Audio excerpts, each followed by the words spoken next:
ఇవాల్టి నుంచి టీడీపీ జాతీయ ప్రధాన కార్యదర్శి నారా లోకేష్ వారం రోజుల పాటు రాష్ట్రవ్యాప్త ఎన్నికల ప్రచారంలో పాల్గొననున్నారు.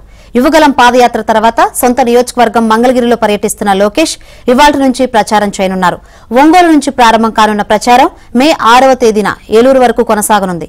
దీనికి సంబంధించిన రూట్ మ్యాప్ సిద్దం చేశారు. ఇవాళ ఒంగోలు, రేపు నెల్లూరు, 2న రాజంపేట, 3న కర్నూలు, 4న నంద్యాల, 5న చిత్తూరు, 6న ఏలూరులో యువగలం సభలు కొనసాగుతాయి.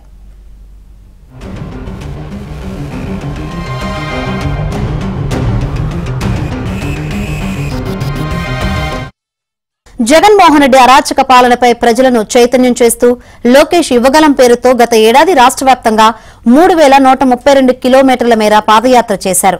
ఎన్నికల ప్రచారంలో భాగంగా మరోసారి జనంలోకి వెళ్లనున్నారు. జగన్ పాలనలో ధ్వంసమైన రాష్ట్రాన్ని పునర్నిర్మాణం కోసం యువతను సంసిద్దం చేయడమే లక్ష్యంగా లోకేష్ రాయలసీమ, దక్షిణ కోస్తా జిల్లాల్లో వారం రోజుల పాటు సుడిగాలి పర్యటన చేయనున్నారు.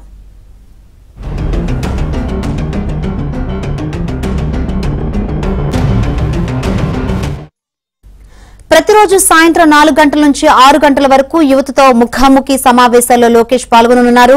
గత 5 ఏళ్లలో జగన్ పాలనలో చోటు చేసుకున్న విధ్వంసం, ప్రజా వ్యతిరేక నిర్ణయాన్ని ముఖాముఖి కార్యక్రమాల ద్వారా వారిని చైతన్యపరచనున్నారు.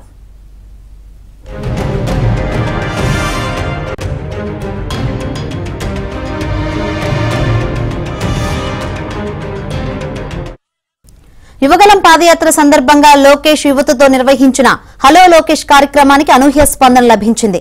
అదే తరహాలో కొనసాగే యువగలం సభలకు భారీ ఎత్తున యువతీ యువకులు హాజరయ్యే అవకాశం ఉండడంతో కూటమి ఆధ్వర్యంలో విస్తృతమైన ఏర్పాట్లు చేస్తున్నారు. ప్రతిరోజు ఓ పార్లమెంటు కేంద్రంలో యువతతో నిర్వహించే ఈ ముఖాముఖి సమావేశాల్లో రాబోయే ఎన్నికల్లో వారు నెరవేర్చాల్సిన బాధ్యతపై దిశానిర్దేశం చేయనున్నారు.